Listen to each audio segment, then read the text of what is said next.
I'm in Salad and I saw the Texas Chainsaw Massacre. It is directed by Tobe Hooper, written by Kim Henkel and Tobe Hooper.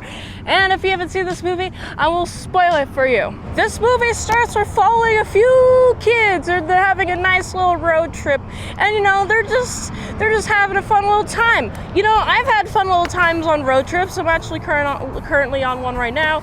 But you know, I decided to give a little stop and check out this nice little house.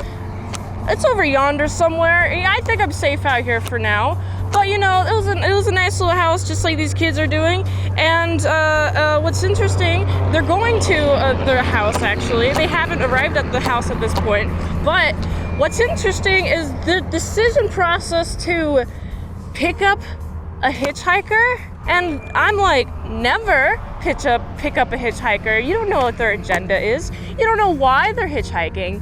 They could be like a terrible person, and the reason they're hitchhiking is that nobody loves them enough to pick up a ride, either for good or for bad or whatever. Just don't pick up hitchhikers, please. You don't understand their intentions. And I'm just like telling these kids while like I'm watching them pick up this hitchhiker, I'm like, please don't do that. And they get the lesson that they deserve. This guy is really weird. He's like, oh, I'm super obsessed with slaughtering and such. Ooh. And then he's like, oh, can I see your knife? And he grabs a knife. Grabs Franklin's knife. Oh man, sweet old Franklin. So innocent. Here's my knife. Okay. It's like, bro, ew, stop that. And of course he gets kicked out properly because he's like, oh, my house is right here. And then like the teenager's like disgusting, like, oh, what was that? What was weird? I'm never gonna pick up a hitchhiker again. I'm like, you better not. And then they run out of gas, which is another bad decision. They should have picked up gas earlier, but I understand. I mean, personally, I'm the type of person to wait until my engine is at 20 to 30 miles until it's empty to pick up gas, because even though there's like a gallon of reserve, I've heard, I'm not going to trust it. I don't want my battery to be damaged. And these kids just like straight up really just want their batteries to be damaged, it seems. We got absolutely no mechanics over here. None. They don't understand anything. So we got a group of 5 and they're having a nice little chill time. They go to the destination. And what's interesting is how familiar some of these kids are with the place that they're at. They're like, oh, I've been here when I was 8. I'm like, yeah, this is still a pretty creepy house. Like, my first thought was, oh, they're definitely going to do something bad with the house. Something bad is what happened within the house, or, you know, both. Maybe they get caught on fire. Maybe someone sets the place ablaze. Honestly, that's my first thought watching this. I'm like, something bad is going to happen. But what even set off my radar more is we have this nice little lovely couple. Oh, we're gonna go to the creek. Okay, see you in about an hour or so, says Franklin. He's my favorite character. I love him so much. He's like the more reasonable guy. And what's fun about him is he's like the guy, like, this is weird. He's like the reasonable guy within like a group of people who are like, this is totally okay. This is totally fine. And while I'm watching these 2 doofuses attempt to go to this lake, I'm like, you making a detour is the worst thing you could do, because if you accidentally get lost, then there's no way to knowing where you are at, because you told Franklin that you're going to one place and instead are going to another place, and this serves you right because you get got.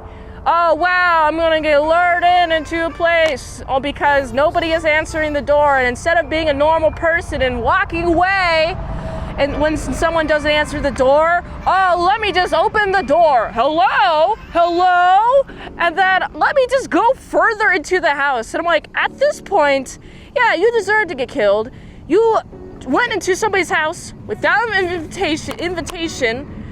And I know you're not a vampire, so you don't need an invitation. But still, it's kind of a terrible thing to do. I'm not gonna lie. I don't respect that guy's decision. And that chick, and seeing that the guy went into the house and hasn't come back out, her thought isn't to leave. Her thought is to go investigate. I guess it's a thought you can have, but like she's not having any self-preservation thoughts at all. She also gets yoinked, and of course this is suspicious, and it's too late. Oh, let me. Now it's just the three of us, and like Franklin's just sitting there like, ah, man, we should really chill. We should leave.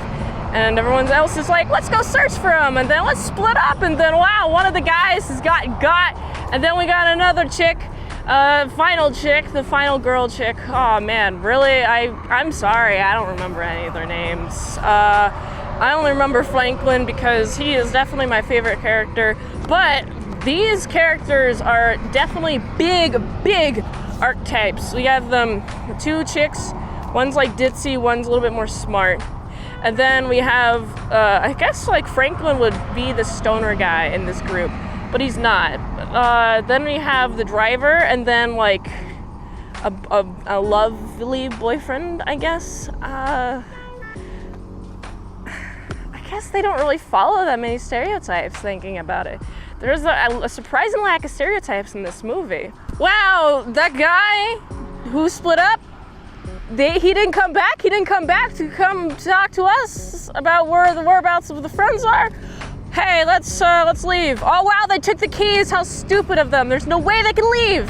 And then I'm just like, why did you take the keys? What were you thinking you were gonna do? Drive to a lake? I know you were the driver guy.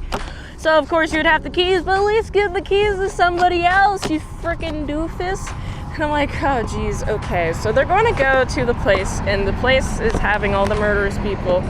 And Franklin, my favorite character, Franklin. Oh my goodness, I love him so much. He gets got, and I'm like devastated. I'm like, no, not Franklin. I liked him so much.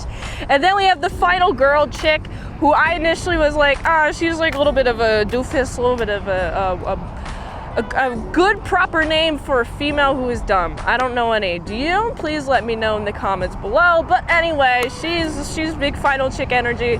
She somehow survives because everyone around her, everybody who's killed her friends, decided to be like, oh, let's just let you live. Oh, we're gonna do a little bit of this, but we're gonna hold it here so you have time to escape if you want to. And that's what happens. All these doofuses are not fast enough. These killers are not fast enough.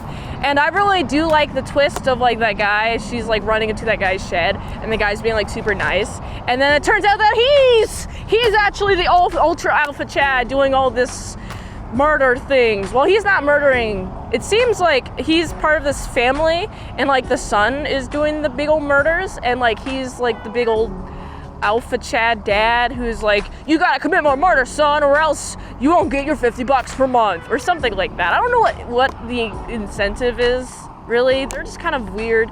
They like to howl a lot, which is weird. It's really weird, but it's whatever, I guess. So, strange families are stranges. You know, I've had strange interactions with my family, but none as interesting as this family is. Oh my goodness, I would want to eat dinner with them, but only in a public gathering. I feel like if I was there, I'd be dead. I'm simply not clever enough to stay alive for long. So what's fun about this chick is she's barely escapes, and she gets caught, and then barely escapes, and then gets caught. And I really like the 2/3 half of the movie is just her being chased by the chainsaw guy. And the chainsaw guy, what a freaking stupid idiot. He like accidentally cuts his leg, and I'm like, ha, serves you right, dude. Like getting cut with your own sword. Ha, no skill whatsoever. Amazing. And you know, that's fun. I do like how there's this truck that comes by, and the truck driver, instead of like helping her up, also runs out. And I'm like, you have a truck, close the door. Close the door, let her sit in her lap, frickin' what, you have to run around the truck? And then get it to another truck? What happened to the truck driver? And that's how the movie ends. It ends with her being saved, which is nice, but I wonder what the hell happened to that truck driver, man. Someone please let me know in the comments below. Otherwise, this movie was actually pretty fun. It was pretty enthralling. The amount of gore was actually not terrible. on a score of like Terrifier 2, which is too much gore, and I don't know, something that doesn't have gore. Dora the Explorer. There we go. That's my scale of gore. I put it right smack in the middle. Saw is definitely like higher up. I'd say like 2/3 on that scale, like closer to the more gore side. But you know, this is smackaroony. This is the goodest amount of gore. This is tasteful gore. The shots are great. Oh my goodness, the camera movement is so good. The acting is so good. The set piece is so good. The framing of the shots, the value work is so good. Yes, I like movies in color, but I like movies in color that have some good craftsmanship too, like this movie does. This movie has some great craftsmanship, and I honestly am excited to see the other Texas Chainsaw Massacres. Which one is your favorite? Let me know in the comments below. I gotta give this movie like a solid 7.8 out of 10. If you like this review, watch another one. YouTube really likes that. If you like to fast track a movie review, you can do that for $20 Dinos at patreon.com/ASEPresents. And if you like to help support them daily grindiness of all them daily movie reviews, go to this link tree, find the way you can help support them daily grindiness of all them daily movie reviews. So you can go here. And until next time, mint salad sauce. You like my salad croutons and bacon bits. Oh shit, there's somebody there. Gotta go. It's gonna get me, y'all.